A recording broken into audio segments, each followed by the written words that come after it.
Di tengah dunia yang semakin tidak menentu, persoalan pangan kini bukan lagi sekedar urusan makan. Pangan telah berubah menjadi isu strategis yang berkaitan dengan ekonomi, kesehatan, hingga geopolitik dunia. Konflik internasional, krisis energi dan perubahan iklim membuat harga pangan global terus bergejolak, dan Indonesia pun ikut merasakan dampaknya. Selama ini, masyarakat Indonesia sangat bergantung pada satu pangan pokok, yaitu beras. Padahal, Indonesia memiliki kekayaan pangan lokal yang sangat melimpah, mulai dari sagu, sorghum, jagung, hingga berbagai jenis umbi-umbian seperti singkong, talas, uwi, dan banyak lainnya. Sayangnya, banyak pangan lokal perlahan mulai ditinggalkan. Generasi muda kini lebih akrab dengan makanan instan dan pangan ultra-proses dibanding makanan tradisional. Fenomena ini dikenal sebagai gastrokolonialisme, yaitu perubahan pola makan akibat pengaruh budaya dan kebijakan pangan modern yang membuat masyarakat meninggalkan pangan lokalnya sendiri. Contohnya terjadi di Papua. Dulu masyarakat Papua hidup dengan sumber pangan lokal yang melimpah dan bergizi. Namun, perlahan pola makan berubah setelah beras dan mie mulai mendominasi.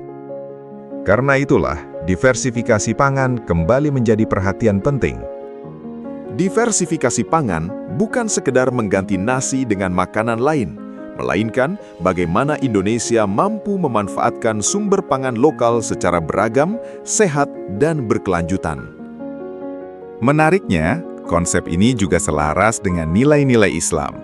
Dalam Al-Quran disebutkan bahwa Allah menciptakan begitu banyak keberagaman makanan dari hasil bumi sebagai nikmat bagi manusia. Artinya, manusia diajak untuk memanfaatkan keberagaman pangan, bukan bergantung pada satu jenis saja. Salah satu pangan lokal yang kini mulai kembali dilirik adalah uwi.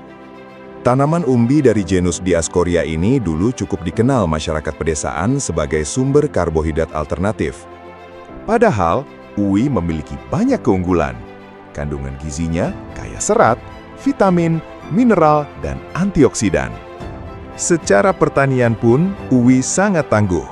Ia mampu tumbuh di lahan marginal, tahan kekeringan, bahkan bisa bertahan di dalam tanah hingga 2 tahun tanpa membusuk.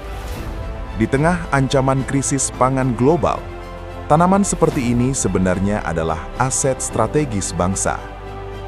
Maka dari itu, diversifikasi pangan bukan sekedar nostalgia terhadap makanan tradisional, melainkan strategi masa depan. Karena ketahanan pangan yang kuat tidak dibangun dari ketergantungan impor semata, tetapi dari kemampuan bangsa memanfaatkan kekayaan pangannya sendiri.